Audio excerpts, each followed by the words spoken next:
If you've ever bought rural land and wondered how you're actually going to get back there, this episode is for you. Hey, welcome back to the Land Buyer's Guide. I'm Scott Thomas with landparker.com, and today we're talking about something that doesn't get nearly enough attention when people are shopping for rural land, the driveway. Specifically, gravel driveways. Because for most rural properties, that's exactly what you're going to be dealing with, and knowing a little bit about how they work can save you a lot of money and frustration down the road. So let's just dig in. First, why gravel? Why not just pave it? Honestly, for most rural landowners, gravel just makes more sense. It's a lot more affordable, especially when you're talking about a driveway that stretches a quarter mile or more. And on rural properties, that's not unusual at all. Paving something that long would cost a fortune. Gravel is also easier to fix. If a section washes out after a big storm, you're hauling in a few loads of stone and calling it done. You're not calling a paving crew and waiting 3 weeks. There's also the drainage factor. Gravel lets water move through it naturally. That's actually a really good thing when your driveway is cutting through fields or wooded areas or sloped land. Pavement holds water on the surface. Gravel doesn't. Now, before you ever order a truckload of stone or call an excavator, the planning phase matters more than people think.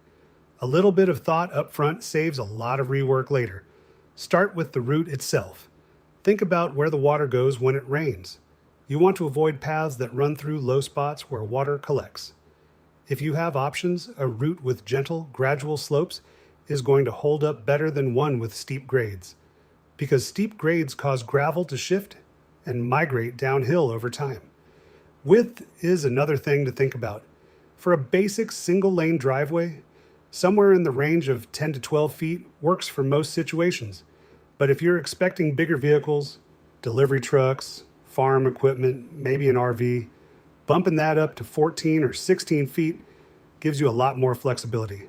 And then there are culverts. If your driveway crosses a ditch or a low spot, and a lot of rural driveways do, you're probably going to need a culvert. That's just a buried pipe that keeps water moving underneath the road instead of washing through it. Getting the size right matters. Too small and it backs up during heavy rain. Talk to a local contractor about sizing, because it really does depend on your specific area and how much water flows through. One more thing on planning. Check with your county.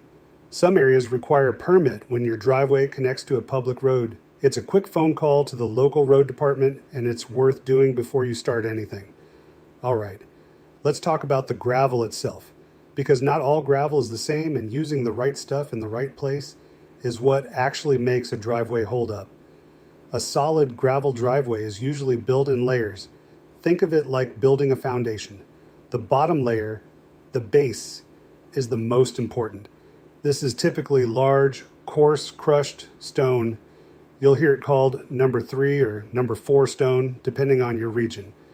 That material gets compacted down into the ground and it handles the weight. It keeps your driveway from sinking, especially if you've got soft soil or clay underneath. In really wet or swampy areas, some people put down geotextile fabric before that base layer goes in. It keeps the gravel from mixing down into the soil over time, which is a nice trick if you're working with challenging ground. On top of that base, you usually put a middle layer, a medium-grade crushed stone, something like number 57 stone, to help fill in the gaps and smooth the transition up to the surface. Then the top layer, which is what you actually drive on. Crusher run is really popular for this. It's a mix of crushed stone and stone dust, and those fine particles bind together when they compact, which gives you a firmer surface that handles traffic well. Crushed limestone is another common option depending on what's available in your area. For total depth, you're typically shooting for 8 to 12 inches of compacted gravel across all those layers combined. If you're dealing with soft or unstable soil, erring toward the deeper end of that range on the base is a reasonable move. Now, drainage. This is honestly where driveways succeed or fail. Poor drainage is probably the number one reason gravel driveways fall apart prematurely. When water sits on the surface and soaks into the base, it softens everything up and you get ruts, soft spots, and washouts. There are a few things that help a lot here. One is crowning the road. That just means building a slight arch down the center of the driveway, so water naturally runs off to the sides instead of pooling in the middle. It doesn't have to be dramatic. Just a subtle curve is enough. Shallow ditches along the edges of the driveway help a lot too. They catch that runoff and direct it away before it has a chance to undermine the road base.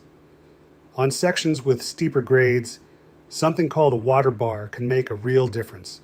It's just a diagonal channel cut across the driveway that redirects water off to the side before it picks up enough speed to start washing gravel downhill.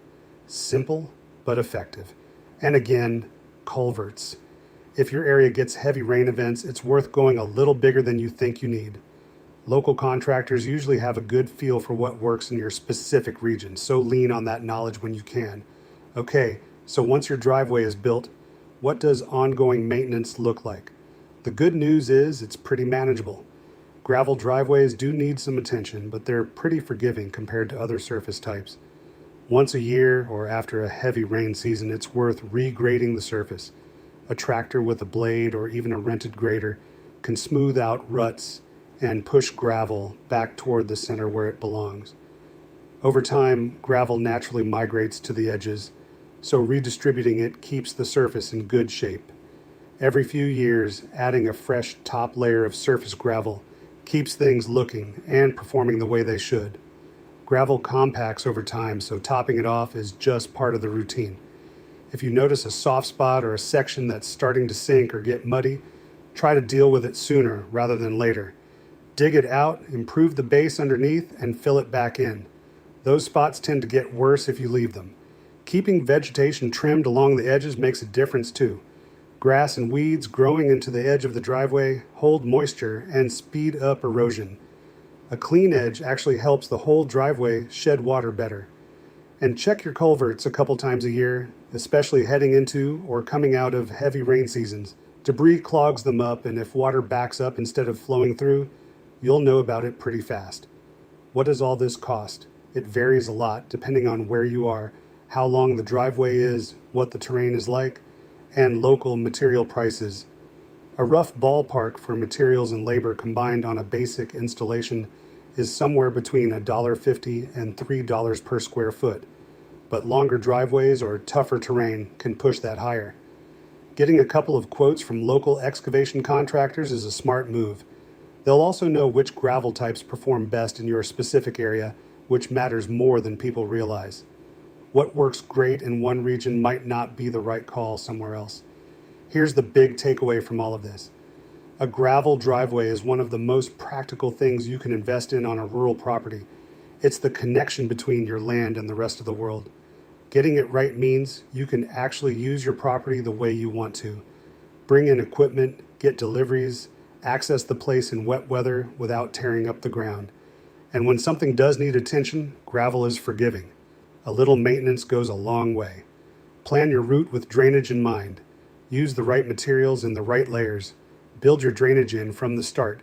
And don't skip the base. That's where the driveway either holds up or falls apart.